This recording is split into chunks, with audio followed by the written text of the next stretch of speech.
Tuwang tadhana, no? Sabi nila, ang mga relasyon ng tao ay tinakda sa pamamagitan ng isang pulang tali na itinatali ng mga Diyos sa mga daliri ng mga taong itinadhana para sa isa't isa. Dati, hindi ako naniniwala sa pamahiin na to. Pero ngayon, alam kong totoo. Kasi dahil sa pulang sinuli ng kapalaran, nahihila ako pabalik sa'yo.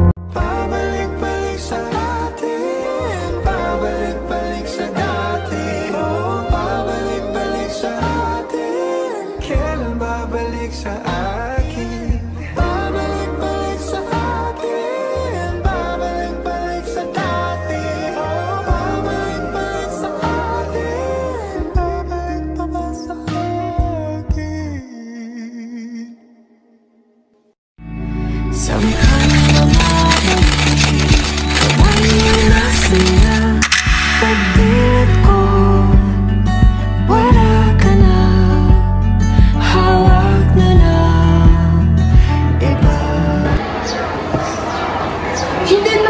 Yung visa ko papuntang Vancouver. Halos hundreds of thousands na yung nagastos natin para lang magkapamilya doon. Everything will be okay, Val.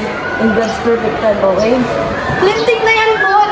Hindi ko na kaya. Halos lahat ng problema nasa atin na. Akala mo ba madali ng lahat ng to? Ginagawa ko naman eh. Ginagawa? Halos ang focus mo nandyan lang sa walang kwentang gawain mo eh. Huwag mong idadamay ang mga ginagawa ko.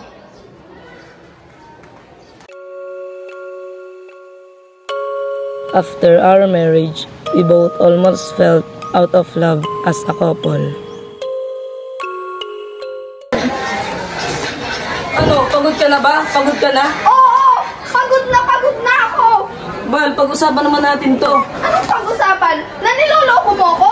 Na nakipaghaligan ka dyan sa babae mo? Stop the stupidity, Chloe. She kissed me first. At sawang-sawa ka na ako sa lagi natin pag-aaway. Then leave! What? Ganun-ganun na lang ba?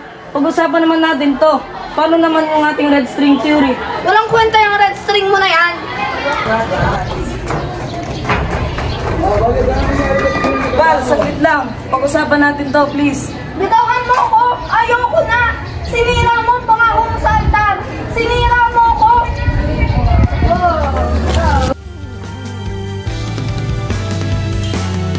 After 1 year of our breakup, I'm still single.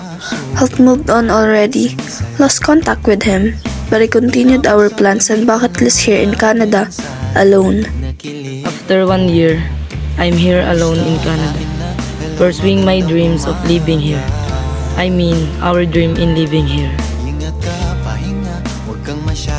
Ano, babalik pa ba sa dati? Oo, babalik pa rin sa dati. Naramdaman ng puso na dahan-dahan. Sir, sino kausap niyo?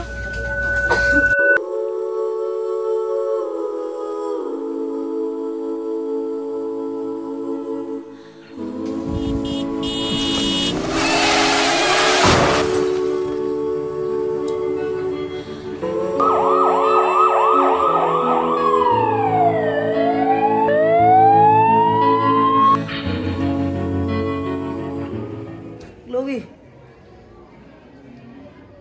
O nga pala, second date anniversary na nga pala. 2 taon nung nakalipas nung mamatay siya. Bisitahin ko siya.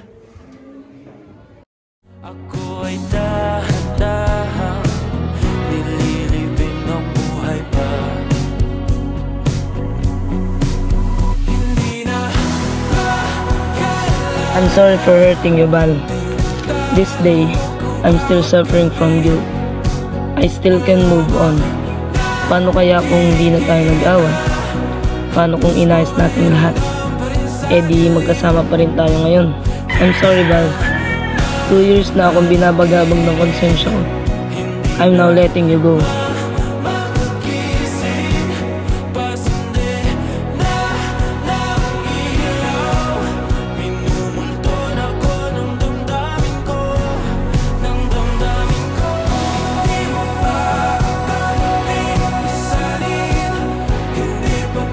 Not all red strings lead to forever. Some tangle, some fray, some break, but even broken faith can leave new beginnings. The people we love may leave this world, but they never leave our hearts. Their memories stay with us, reminding us of their love, laughter, and moments we shared. Kawai!